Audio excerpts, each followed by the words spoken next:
The bill, when passed into law, will ensure uniform regulation across various Christian denominations, as opposed to the present practice where there are various standards, rules, and regulatory bodies.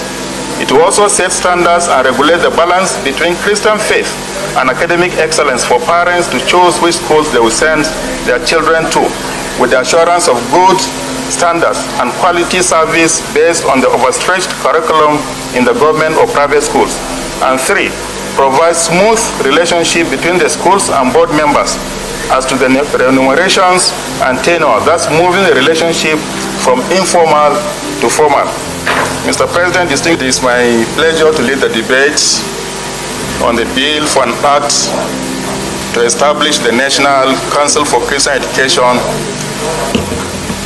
and for related matters. My name is Binos Yaroe. I represent Adamawa South. This bill was read the first time in this hallowed chamber on Wednesday, 5th April 2023. Mr. President, distinguished colleagues, the bill intends to establish a regulatory body that will set standards for Christian education in the country. Western-style educational institutions were modeled after those in Great Britain, the colonial power in Nigeria, when modern education was first introduced. Intensive missionary activities in Nigeria began shortly before the middle of the 19th century. The colonial government relied heavily on missions groups to organize and operate schools. These missionary schools have made a great impact and produced great leaders in the country. Mr. President, distinguished colleagues, let me use just one old missionary school to illustrate the impact of missionary schools on manpower development in Nigeria. The Baptist Boys High School at Abeokuta was founded by the American Southern Baptist Convention in January 1923 with a student population of 75 and 4 teachers. The school grew to 400 by December 1946 and to 1,110 as of 2011-2012 academic year. Notable alumni of Baptist Boys High School who have made their mark in Nigeria and on the global scene before and after independence in 1960 include Obafemi Awolowo, Olusegun Obasanjo, Bola Ajibola, Moshood Abiola, Thomas Adeoye Lambo, Oyele Oyediron, Onalapo Shole, and Sunday Afolabi, to mention just a few.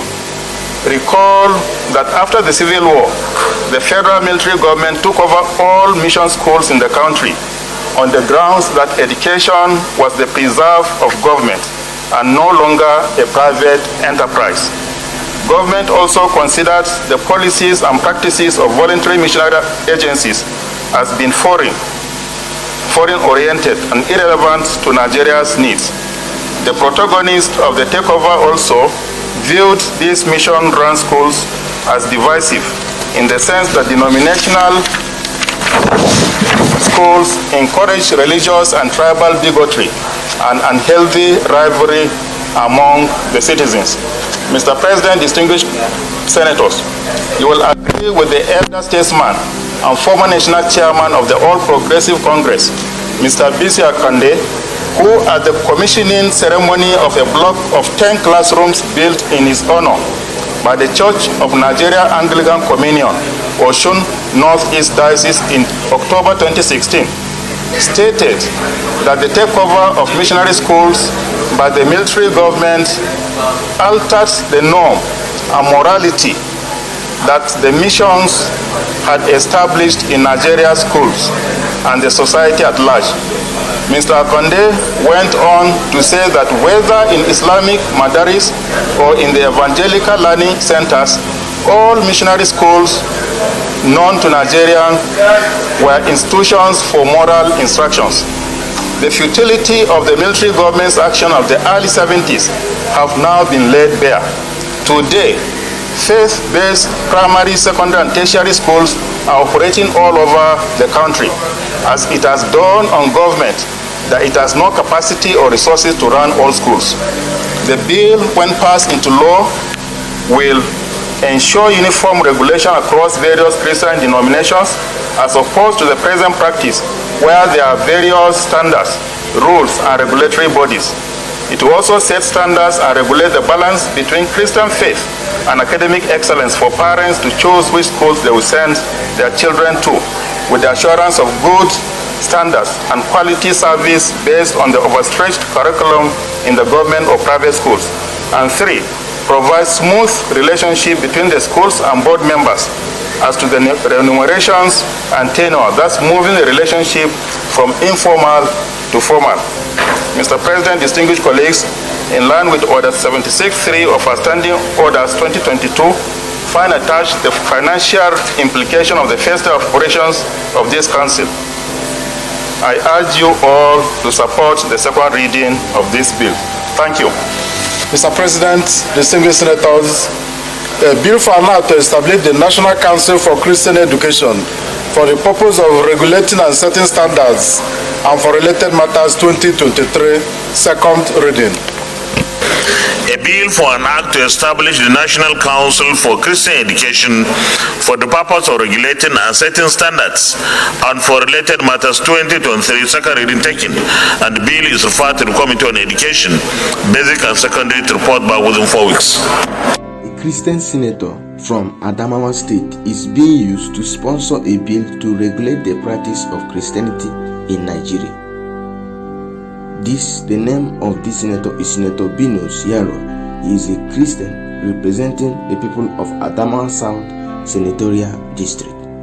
To me, it's a subtle plan to pass a bill into law on the regulation of Christianity. Maybe they will regulate how the Christian faith is practiced in Nigeria. I don't know why Christians are being used all the time. If you watch this video, if you have watched this video, carefully, he started by commending the missionaries that brought Christian schools in Nigeria and how the missionary schools have produced some of the elites we have in this country, Obasanjo, Bola Tinubu, and so many others. Moshood Obiola and so many others. And then he went, if you watch this video from beginning to up to the 5th to 6th minute, that is where he actually stated why he is sponsoring that bill. He said he wants to set standards and regulate the balance between Christian faith and academic excellence, and not just that, ensure uniform regulations across the various Christian denominations. Who is he? Who is he to bring a bill to regulate Christian faith or Christian denominations in Nigeria? I don't know why sometimes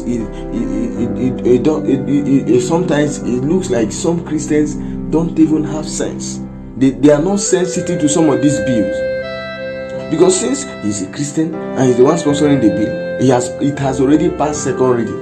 And when it passes the third reading now, it will pass into law. What kind of nonsense? If it is, if this is real, to me, it's a subtle plan. If it is something that, okay, he's just concentrating on how to regulate missionary schools, how to make it to come up to standard. According to him, he started with the missionary schools in Adamawa State, and after some years, the military took over the missionary schools. But his main plan in this bill is to pass into law on how to regulate the practice of Christian faith in Nigeria. Of course, this is not the first time such a thing is coming up. He will still fail. This bill will not pass second reading. It will be thrown away. Imagine that a Christian senator is the one sponsoring this bill. And then, while ending, he's saying, I urge you to support the second reading of this bill, and in line with Order 76 subsection 3 of our standing orders, find attached the final implications. Who knows what the final implications will be of the first year of operations of these agents? You don't want to even get a copy of this bill. You will be offended.